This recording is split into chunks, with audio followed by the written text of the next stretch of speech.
이 느헤미야는 에스라서 바로 다음에 나와 있는데 시대적으로 매우 비슷한, 그러니까 BC 한 458년경에 에스라가 예루살렘에 도착했는데 BC 445년경, 그러니까 한 13년쯤 뒤에 느헤미야가 예루살렘으로 도착했어요. 그리고 시대적으로 보면은 전부 다 에스라나 느헤미야나 아닥사스다 1세 때 활동했던 리더들이고, 그러니까 이 페르시아가 바벨론을 정복을 했죠. 그러니까 북이스라엘은 아수르에게 멸망을 당하고 남유다는 바벨론에게 멸망을 당하고 그 바벨론을 페르시아가 정복을 하고, 그리고 난 다음에 이 페르시아 밑에 있었던 그 시기의 사람들이 이 에스라, 느헤미야, 그리고 이 시대적으로 같은 왕 시대에, 그래서 먼저 BC 538년에 스룹바벨을 중심으로 첫 번째 귀환을 하고, 그 다음에 에스라를 중심으로 두 번째 예루살렘에 귀환을 하고, 이제 오늘 느헤미야가 세 번째 귀환을 하는 거예요. 그래서 에스라 때는 이들이 모여서 종교 개혁, 영적인 개혁을 일으켰다면, 이제 느헤미야 때에는 이들이 성벽을 재건하고 공동체를 재조직하는 걸 볼 수 있어요. 그러니까 사회적인, 행정적인 그런 개혁을 일으키는 것을 볼 수 있습니다. 느헤미야 그 개론 한번 보시죠. 같이 읽겠습니다. 느헤미야는 바벨론 포로 생활 이후 이스라엘 백성이 다시 공동체를 회복하는 과정을 기록한 책입니다. 특히 무너진 예루살렘 성벽을 재건하는 사건과 백성들의 영적 회복이 핵심 주제입니다. 느헤미야는 유다 출신이지만 당시 페르시아 제국에서 아닥사스다 왕의 술 맡은 관원으로 일을 하고 있었습니다. 술 맡은 관원은 단순히 술을 따르는 사람이 아니라 왕의 신뢰를 받는 중요한 관리입니다. 이게 이제 그 모세 시대, 요셉 시대 때 바로왕 밑에서 그 술 맡은 관원장과 떡 굽는 관원장이 그 옥에 갇혀 있잖아요. 요셉이 그들 가운데 꿈을 해석해 주잖아요.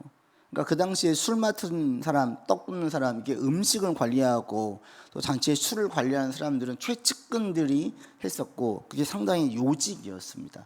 그래서 느헤미야에게 술 맡은 관원장을 줬다, 고위 공무원이었고 상당히 왕이 신뢰하는 사람이었다, 이렇게 우리가 이해하면 되겠습니다. 배경은 바로 바벨론 포로 귀환, 아까 말씀을 드린 에스라 바로 직후에 한 13년쯤 지난 다음에 에스라 다음에 느헤미야가 가는 걸 볼 수가 있습니다. 그리고 내용 보면 지도자가 이제 어떻게 서야 되느냐, 누가 지도자냐, 이런 것들을 보여주는데 쭉 보시지요. 먼저 장별을 한번 보죠. 장별을 7장까지는 성벽을 재건하고 8장부터는 영적인 회복과 개혁을 이루어지는 건 볼 수 있어요. 장별로 쭉 보시면 느헤미야가 기도하고 그러면서 성벽을 재건할 결심을 하고 왕에게 지혜롭게 말해서 고난을 가지고 3장에서 성벽을 건축을 시작을 하고, 이것을 산발락과 도비야가 중심이 되어서 방해해요. 그리고 공동체의 문제를 5장에서 그 부자들과 지도자들의 잘못을 책망을 하고 공동체 문제 해결을 하고, 그러면서 또 계속해서 공격이 있었지만 성벽을 계속 재건해 가는 걸 볼 수가 있습니다. 그리고 6장에서 드디어 완성을 하고 많은 위협이 있었지만, 속임수도 있었지만 성벽 공사를 마쳐요. 공사를 마치기 위해서 한 손엔 연장, 한 손엔 칼을 들고 준비하는 그들을 볼 수 있고, 7장에서는 이제 쭉 명단을 정리하죠. 그리고 리더를, 조직을 다시 개편을 하고 8장부터는 에스라가 율법책을 읽어주고 말씀을 회복을 하고 다시 회개기도 하고 10장에서 언약을 갱신하고, 그리고 이제 조직을 잡아서 예루살렘에서 구체적으로 누가 어떻게 거주할 것인지를 정하면서 성벽 봉헌식을 하고 개혁을 마무리 짓습니다. 자, 그럼 본문으로 가서 보시죠. 이 성벽이 재건하는 게, 성벽이 왜 중요하냐? 성벽이 단순한 건물이 아니거든요. 먼저 1번 같이 읽어보죠. 느헤미야는 예루살렘 소식을 누구에게 들었으며 어떤 내용을 들었습니까? 2절에 보시면 내 형제들, 그러니까 느헤미야의 형제 중에 하나인 하나니, 그리고 두어 사람이 예루살렘을 보고 와서 이야기하는 거예요. 그럴 때 거기가 어떠냐라고 얘기를 들으니까 성벽이 무너졌다라는 얘기죠. 성은 허물어져 있고 성문들은 불탔습니다. 이렇게 이야기를 하는 거죠. 이 성벽이라는 것은 단순한 건물이 아니라 그 공동체의 어떤 명예를 상징을 해요. 그러니까 우리도 이제 우리만 봐도 그렇잖아요. 신도시다 그러면 막 사람들이 번화가 되어지고 막 있고, 이제 구도시다 그러면 벌써 이제 거기가 뭐 학원가들만 봐도요, 구도시에서 신도시를 막 옮겨오죠. 왜? 애들이 막 신도시로 많이 몰려들으니까 옮겨오는 거예요. 그럼 상권이 자연스럽게 신도시가 살고 구도시가 죽죠. 지방은 이게 더하죠. 심지어 지금 우리나라에도 그 지방에 가면 그냥 유령 마을처럼 폐허가 되어 있는 집들만 있고 사람이 살지 않는 그런 곳들도 있잖아요.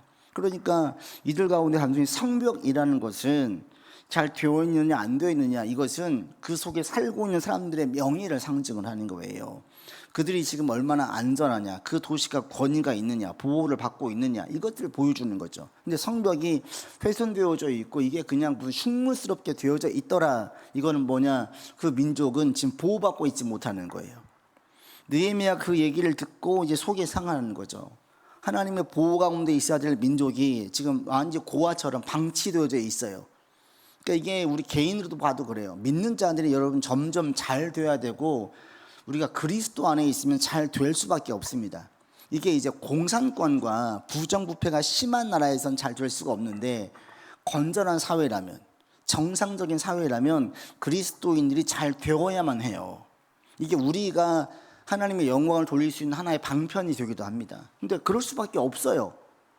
그리스도 안에 있으면 하나님의 성실을 하기를 원하시고요, 자기 자리에 충성하기를 원해요. 정치과 신뢰하기를 원해요. 그런데 이게 지금 오늘날 사회를 보면 대단한 이게 무기고 실력인 거예요.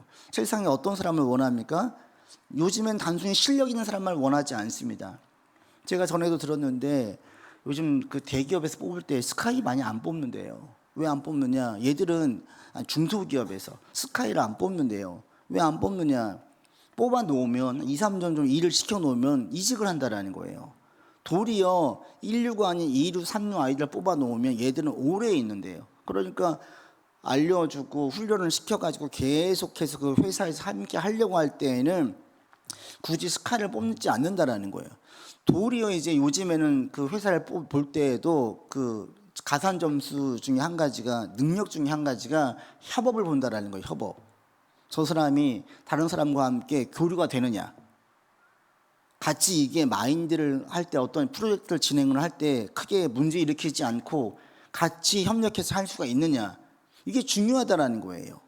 이전에는 개인 능력만 봤는데 지금은 그렇지 않아. 이제 AI 시대가 되니까 지식적인 부분은 이제 정말 많이 의미가 없어져 버렸어요.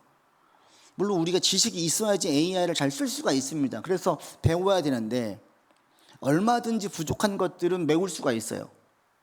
충분히 쉽게 메울 수가 있어요. 제가 우리 지도자반 같이 교육하면서 듣는데, 거기서 이제 법률 쪽에 담당하는 직장 생활 하시는 분도 그래요. 재미나에게 엄청 많이 물어본대요. 이제는. 그러면 걔가 거의 8, 90%는 정답을 얘기해 준대요. 그러니까 지식적인 부분에서는 필요한 것들을 많이 충족할 수가 있어요.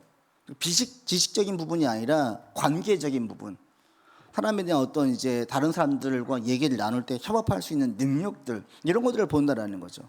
그럴 때 우리 그리스도인들에게는 이게 대단히 하나의 좀 무기들이 돼요. 우리는 자리에 충성해야 되죠. 남들 보든 안 보든 눈 가리고 아웅하듯 하기를 원하지 않으시죠, 하나님께서. 그러니까 성실해요. 웬만하면 충성해요. 또 우리는 신용이 중요한 거예요. 거짓을 잘 말하지 않아요. 누군가 이야기했으면 신뢰와 신용을 중요하게 여기죠. 근데 그게 대단한 어떤 능력이 되고 무기가 되는 거예요. 그래서 이렇게 그리스도인답게만 살아도 세상에서 어느 정도 인정을 받는다. 이제는 막 부정부패가 심하고 이걸 조장하는 사회가 아니다 보니까, 예전에는 부정부패가 심했었잖아요. 뒷돈이 없으면 공사가 진행이 안 됐어요. 지금은 그렇지 않아요. 들통 나면 큰일 나죠. 지금도 있을지 모르겠지만 이제 예전처럼 공공연하게 할 수가 없는 거예요. 드러나면 발각되면 큰일 나거든요. 그러할 때에 정말 중요한 것은 그 사람 정직한 거, 성실한 거, 다른 사람을 존중해 주면서 함께 할 수 있는 거, 이런 것들이 무기가 됐어요. 그러면 그리스도인의 세상에서 인정받을 수 있는 사회인 거예요. 우리 한국 사회는. 이제 공산권이나 무슬림이나 이런 것은 다르죠. 거기서는 힘들어요, 여전히. 그러할 때 여기에서 우리 그리스도인들이 예수를 믿는데 점점 좀 나아져야지. 점점 좀 빈궁해지고 점점 구차해지고 점점 쪼그라든다. 하나님 보실 때 그렇게 영광스러운 모습은 아니에요. 물론 이것을 그것만 가지고 단정 지을 수는 없고 단정 지어도 안 됩니다. 그러나 내가 그리스도인을 살 때에 하나님 할 수 있으면 내가 빌어먹는 사람, 빈궁한 사람이 아니라 나눠주는 사람, 도움을 주는 사람, 세워주는 사람이 되어야 되지 않겠습니까? 이렇게 서가려고 여러분들도 애를 쓰시고 또 우리가 그렇게 되기를 주님도 원하신다라고 나갈 수 있기를 바랍니다. 교회도 마찬가지예요. 우리 교회도 하루속히 좀 자립해서 주신 일들을 많이 감당했으면 좋겠어요. 어제도 이제 미얀마에 있는 전에 있던 교회 청년이 선교사로 나가서 지금 목사 안수 받아서 사역을 하고 있는데 어제 이제 선교 편지를 보내와서 카톡으로 보니까 거기 영상도 같이 있더라고요. 보면서 드는 느낌이 빨리 우리 교회가 좀 자립을 해가지고 저기도 도와주면 좋겠다라는 생각. 한번 가서 같이 보면 좋겠다. 아이들 사역을 하고 있거든요. 그런 마음들이 들어서 그런 톡을 제가 보냈어요. 하나님 기회 주셔서 빨리 같이 가서 좀 봤으면 좋겠다라고 제가 톡을 보냈는데 그러기 위해서 우리 교회가 자립을 해야 되는 거예요. 근데 오늘 한국 교회에도 너무 힘들고 어려운 교회들이 많아요. 우리 교회는 그나마 지금 다행이라고 얘기할 수밖에 없는, 우리 시찰만 봐도 힘든 교회들이 많이 있어요. 그래서 그냥 심하게 말하면 소망을 가지기 어려운, 여기는 우린 신도시니까 아이들이 서로 몰려들 수 있고 그리고 기회나 어떤 가능성이 좀 많이 있는데 구도시에 있는 목사님들, 또 주택단지, 오래된 주택단지에 있는 목사님들, 거기는 사람이 이주도 없고 사람도 별로 없으니까 너무 힘든 거예요. 그래서 15년, 20년 됐는데 여전히 힘들고 어려운 가운데, 근데 너무 정말 목사님들이 다 착해요. 그래서 정말 주님 의지하면서 잘 가고 있는 모습을 볼 때에 여러 가지 마음이 같이 복합적으로 들더라고요.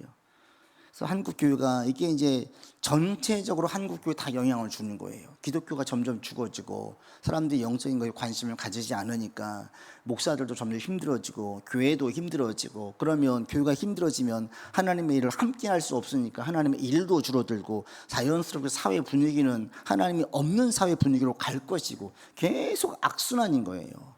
그러니까 이걸 타개할 수 있는 방법들은 정말 교회가 빨리 힘을 얻고 부흥하고 믿는 자들이 모여서 하나님의 일을 도모하고 이게 사회 전체적으로 좋은 영향을 미치고, 그래서 우리 한국 사회가 기독교의 문화들이 많이 자리를 잡고 이렇게 나가야 되는 거죠. 그래야 이 민족이 계속 주님께 복을 받는 민족이 되어지지요. 만약에 그렇지 않고 주님이 빠진 가운데 번영되어지면 어떤 나라가 됩니까? 소돔과 고모라가 되는 거예요. 여러분, 북이스라엘 가운데 그 남유다와 북이스라엘이 분열되었을 때에 북이스라엘이 가장 번영했던 시기가 어느 왕 때냐면 아합 때예요. 아합 때. 아합 때가 그런데 영적으로는 어떤 시기냐? 가장 문란한 시기. 그 안에 이세벨이 바알과 아세라 섬기는 사람들을 국가적으로 녹을 주면서 장려해서 많은 사람들이 우상이 넘어갔던 시기. 그때가 경제적으로는 번영하고 풍성할 때예요. 사람들은요, 영적인 걸 주지 않으면, 영적으로 무감각해지면 가장 원하는 게 뭐냐면 육적인 거예요. 육적인 것만 채워주면 만족한 사람들이 많아요. 내가 풍요롭고 잘 살기만 한다면 공의, 자비, 하나님의 경외하는 그 신앙심 필요 없는 거예요. 이런 사람들이 그 사회에 팽배해지다 보니까 아합과 이세벨이 막 조장을 할 때에 전혀 문제가 안 됐어요. 그래서 엘리야를 통해서 그렇게 역사했음에도 불구하고 머뭇거리는 거죠. 여호와께 순종하지 않는, 열심히 내려고 하지 않는 거예요. 우리 민족이 그러지 말라는 법이 없어요. 지금 우리 한국은 정말 우리 한국 역사 가운데 가장 번영하고 가장 세계적으로 위상이 올라가 있는 상태잖아요. 지금 세계적으로 코리아에 대한 호감도가 매우 높습니다. 저도 전에 한번 서울에 나갔다 왔는데 거기서 놀란 게 정말 외국 사람들이 발에 치여요. 치여. 진짜 많아요. 와, 정말 많이 찾아오는구나. 그만큼 관심도 가지고 한국 음식, 언어, 영화, 음악, 다방면 전체적으로 호감도가 막 올라가 있어요. 근데 이때가 얼마나 좋을 때예요. 근데 안타까운 것은 이때가 기독교는 지금 너무 많이 힘을 잃고 있다는 거예요. 기독교가 힘을 얻어서 이때 같이 확 뻗어나가면 얼마나 좋겠습니까? 그래서 이런 부분은 우리가 같이 기도할 부분이다. 그래서 이 느헤미야가 성벽을 재건하는 무너져 있는 걸 볼 때 이것은 단순히 성벽이 무너진 게 아니라 하나님의 보호가 없는 걸 느헤미야는 그렇게 해석을 했어요. 하나님의 보호가 사라졌다. 하나님이 더 이상 우리를 보호하지 않는다. 그래서 느헤미야가 어떻게 하냐. 2번 보시면 같이 읽겠습니다. 예루살렘의 소식을 들은 느헤미야는 어떤 반응을 보입니까? 4절 읽겠습니다. 내가 이 말을 듣고 앉아서 울고 수일 동안 슬퍼하며 하나님 앞에 금식하며 기도해서. 왜 울면서 기도하겠어요? 문제의 본질이 어디에 있느냐? 하나님의 보호가 없는 상황이라고 진단을 내렸기 때문에 지금 하나님께 나와서 금식하면서 기도하는 거예요. 그러니까 이게 우리가 그래서 정말 중요한 게 뭐냐면 문제를 볼 때에 문제의 원인이 뭔지를 잘 파악하는 게 정말 중요한 거예요. 문제의 본질을 보지 못하고 피상적인 부분만 보면 그냥 눈 가리고 아웅하는 거죠. 잠깐 아문 것 같은데 본질 내면이 또 썩고 있으면 이건 아무는 게 아니잖아요. 염증이 생겼어요. 피부가 지금 상처가 났어요. 연고만 발라서 낫게 한다고 나아집니까? 안에 있는 염증이 사라지지 않으면 계속되는 거예요. 고통은 계속되어져요. 항생제를 써서 염증을 제거해야 되는 거예요. 그런 것처럼 어떤 이 느헤미야는 지금 성벽이 회파됐다는 이야기를 들었을 때에 이 문제는 가장 본질적으로 뭐가 문제냐?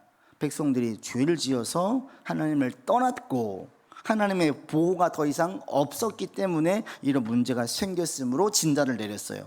그래서 느헤미야는 가장 먼저 기도하는 거예요. 그러니까 이게 지도자의 제일 첫 번째 부분이에요. 지도자는 그래서 영적인 지도자는 어떤 사람이겠습니까? 가장 첫 번째로 기도의 사람이 되어져 갑니다. 점점 기도의 사람으로 서가는 건 분명해요. 모세를 불렀어요. 기도의 사람이 아니었어요. 점점 기도의 사람이 되어져 가요. 그래서 나중에 위기가 오면 제일 먼저 뭘 하냐? 기도하는 거예요. 기도의 사람이 된다는 것이 꼭 몇 시간씩 기도하라는 얘기가 아니에요. 쉬지 말고 기도하라는 바울의 그 권면처럼 계속 하나님에 대한 의식이 있는 거예요. 그래서 문제가 생겨지면 제일 먼저 누구한테 가느냐? 느헤미야처럼 하나님께 오는 거예요. 하나님이 도와주시면 다 되는 거예요. 하나님이 안 도와주시면 되는 것도 안 되는 거예요. 그래서 이 전체의 이 문제의 본질을 뭘로 봤느냐? 기도로, 하나님으로 봤어요. 그러니까 눈물로 무너진 곳을 보수하는 첫 번째 시도 단계가 뭐냐? 눈물이 바로 무너진 곳을 보수하는 첫 번째 제로였어요. 하나님께 기도하는 것. 가장 먼저 기도의 자리에 나아갔어요. 그러면서 3번에 보시면 하나님은 어떤 분으로 고백하냐? 5절에 보시면 읽겠습니다. 이르되 하늘의 하나님 여호와 크고 두려우신 하나님이여 주를 사랑하고 주의 계명을 지키는 자에게 언약을 지키시며 긍휼을 베푸시는 주여 간구하나이다. 뭘 얘기합니까? 주의 계명, 언약을 얘기하는 거예요. 또 긍휼을 말해요. 능력 있는 기도, 응답받는 기도가 이제 느헤미야를 통해서 보여져요. 우리가 다 기도하지만 어떤 기도가 응답을 받느냐? 풍성한 기도의 응답이 있어요. 요한복음 15장 7절에 예수님께서 말씀하시죠. 너희가 내 안에 거하고 내 말이 너희 안에 거하면 무엇이든지 원하는 대로 구하라. 그리하면 이루리라. 어떤 기도가 응답을 많이 받느냐? 너희가 내 안에 거하는 것, 내 말이 너희 안에 거하는 것. 너희가 내 안에 거한다는 얘기는 하나님과의 친밀한 관계를 맺는 거예요. 하나님과의 친밀한 관계를 맺으면 그의 삶은 어떤 삶이 되냐면 죄가 없는 삶, 죄를 멀리하는 삶, 선을 추구하는 삶이 되는 거예요. 왜? 하나님의 속성이 죄하고 멀거든요. 선을 추구하거든요. 하나님 안에 있다는 얘기는 죄가 없어지는 거예요. 선을 추구하는 거예요. 이런 사람을 통해서 많은 응답이 있어요. 또 한 가지는 내 말이 너희 안에 거하는 것. 자기 기도를 하는 게 아니라 힘들고 어려워서 막 애통하고 외치고 부르짖을 수 있어요. 하나님 어떻게 이렇게만 끝나면 하소연이에요. 하소연. 이건 응답이 없어요. 어떤 기도가 힘이고 응답이 있냐면 하나님 이렇게 말씀해 주시지 않았습니까? 이 말씀이 있는데 지금 제 삶은 이 말씀과는 반대로 가고 있지 않습니까? 이 말씀이 그대로 응하여지기를 원합니다 라고 말씀을 붙들고 기도하는 것. 그러니까 내 원하는 것을 이루기 위해서 막 금식하고 애를 쓰는 것이 아니라 하나님의 뜻을 알고 뜻의 근거에서 전념해서 기도하는 것. 그게 바로 하나님의 말씀이 내 안에 있는 거예요. 그리고 그 기도가 응답을 받는 기도인데, 느헤미야가 지금 이 두 번째예요. 내 말에 너희 안에 거하는 거. 느헤미야는 하나님께 금식할 때 아이고 어떡해요, 아이고 어떡해요, 이렇게 탄식하는 게 아니에요. 그의 기도의 중심은 5절이었어요. 하나님, 주님을 사랑하고 주의 계명을 지키는 자에게 언약을 지키시고 긍휼을 베푸신다고 말씀하셨습니다. 이런 주님께 제가 지금 간구합니다. 어떤 하나님이에요? 5절에 있는 하나님. 그래서 그 하나님을 붙들고 지금 기도하는 거예요. 하나님, 자녀들이 굶주리지 않기를 원하신다고 했는데 제가 아무리 애를 써도 지금 힘들고 어렵습니다. 이건 주님께서 원하시는 삶이 아니지 않습니까? 저를 도와주세요. 이렇게 기도하는 거예요. 그냥 남들은 잘 살고 있는데 저는 못 살고 있고, 하나님 너무나 구차하고 자존심 상하고, 이건 옳은 기도가 아닌 거예요. 앞서 말씀드린 것처럼 아버지, 자녀들이 어떻게 살길 원하시는데 지금 저의 삶으로 이렇게 보여주고 싶은데, 믿는 자가 이렇게 되길 원하고 싶은데 제 삶에 지금 그게 안 됩니다. 하나님 도와주십시오. 이게 믿음의 기도인 거죠. 느헤미야가 지금 그렇게 기도를 하고 있어요. 근데 이 기도의 핵심이 뭐냐? 이 문제보다 하나님을 크게 보는 거예요. 문제를 크게 보는 사람들은 그 가운데에서 늘 불안과 두려움 가운데 기도를 해요. 낙심 가운데 기도해요. 기도가 끝났을 때에는 한수만 커져. 이런 사람들은 지금 믿음의 기도를 드리는 게 아니에요. 믿음의 기도는 상황보다 하나님의 크심을 보고 하나님께 아뢰는 거예요. 애들이 와서 엄마 아빠에게 일러요. 어린아이들은 왜 일러요? 엄마 아빠가 그보다 크니까. 그래서 애들이 일르고 안심하는 거예요. 해결책을 달라고. 이게 믿음의 기도죠. 근데 애들이 크면서 점점 엄마 아빠에게 얘기를 안 해요. 왜? 엄마 아빠도 능력이 한계가 있구나 깨달아지는 거예요. 더 나이 먹으면 부모님을 돌보죠. 우리 부모님도 연세가 드시니까 약한 부분이 있구나, 내가 돌봐야 되겠다, 이렇게 되는 거예요. 그런데 하나님을 향할 때에는 이 느헤미야와 같이 상황을 보다 하나님을 크게 보는, 이게 믿음의 기도인 거예요. 그래서 믿음의 사람들은 문제가 생길 때에 두려움 가운데 빠져 있지 않습니다. 두려움이 다 들지요. 그러나 그 두려움을 이겨내는 믿음이 생기는 거예요. 기도 가운데. 왜? 하나님이 그 두려운 상황보다 더 크시기 때문에, 하나님은 그 상황을 다루실 수 있기 때문에 그분을 믿고 나가서 기도하다 보면 점점 마음에 배짱이 생겨요. 담대함이 생겨요. 배포가 커져요. 그래서 처음엔 이거 어떡하지? 불안과 초조와 두려움을 시작했다가 찬양과 기도 가운데 마음에 힘을 얻고 새로운 소망을 발견하고 그렇게 말하고 행동하고 생각을 해요. 그래서 나오는 게 뭐냐면 1장 다음에 2장으로 가면 뭐하냐? 느헤미야가 성벽 재건을 자기가 하고 싶은 거예요. 어떻게 해요? 하나님 어떻게? 끝나는 게 아니에요. 희망을 가지고 기도하니까 자기가 뭘 할 수 있는지를 보게 되어지고 그 일을 하려고 준비하는 거예요. 이게 믿음의 사람들의 태도입니다. 여러분에게 이런 믿음이 있기를 바랍니다. 너무 단순하지만 아주 큰 믿음이에요. 상황보다 크신 하나님, 내 모든 상황을 다 통해서 일하시는 하나님, 이 주님을 신뢰하고 믿고 꾸준하게 나가는 사람들은 반드시 역사를 보고요. 이걸 못 보고 계속 칭얼대고 계속 탄식을 하면 광야의 이스라엘 백성들처럼 은혜를 맛보지 못하는 거예요. 은혜를 인식하지 못해요. 얼마나 어리석습니까? 그래서 이 문제를 진단을 내려 하나님이 크시기 때문에 주님께 매달립니다. 그러면서 4번 보시면 느헤미야가 제일 먼저 하는 게 뭐냐면 죄의 고백이에요. 누구의 죄 고백이에요? 이스라엘 백성들의 죄, 자신의 죄, 자기 집안의 죄까지 고백을 해요. 사실 느헤미야가 그렇게 큰 죄인이겠습니까? 아니었어요. 에스라도 마찬가지였죠. 에스라도 앞에서 보시면 에스라 9장에서 또 에스라도 자기의 죄를 고백을 해요. 제사장인 에스라 죄가 많이 있지 않았어요, 율법적으로. 그럼에도 그 공동체의 죄를 자기의 죄와 함께 동질감을 가지고 봐요. 동일시해요. 거기서 기도가 간절함이 나오는 거예요. 그래서 거기에서 회개로 이어지는 거죠. 결국에 왜 이런 기도를 드립니까? 하나님 보호가 떠났다. 왜 떠났냐? 우리의 죄 때문에 그렇다. 그러니까 죄 문제를 해결해야 된다. 그런데 하나님은 어떤 분이시냐? 죄를 회개하고 돌아오면 다시 들으시고 긍휼을 베푸시고 도와주신 분이시다. 그 주님을 붙들고 지금 기도하는 거예요. 그래서 5번에 보시면 기도의 순서를 보면 첫 번째 했던 게 뭐냐면 8절과 9절에서 모세를 통해 주셨던 약속을 다시 언급을 해요. 언약, 약속. 하나님 이렇게 말씀해 주시지 않았습니까? 이 약속을 다시 언급을 해요. 그리고 10절에서 뭘 얘기하냐면 자신들이 누구인지를 얘기해요. 우리는 주의 종들입니다. 주의 백성입니다. 즉 주의 일을 위한 도구입니다. 우리를 통해서 영광을 받으시길 원하시는 하나님 아니십니까? 이거예요. 그리고 11절에서는 이제 뭐냐면 하나님 제가 왕에게 가서 얘기할 때 은혜를 입게 해주십시오. 이제 행동하는 거예요. 이렇게 하겠습니다. 행동을 준비하는, 이게 믿음의 기도의 역사예요. 믿음의 기도는 앉아가지고 하나님 해주세요 해주세요만 외치는 게 믿음의 기도가 아니에요. 믿음의 기도는 하나님이 해주실 것을 믿고 소망 가운데 기도하는 거예요. 그럼 소망 가운데 기도하다 보면 내가 할 일이 보여요.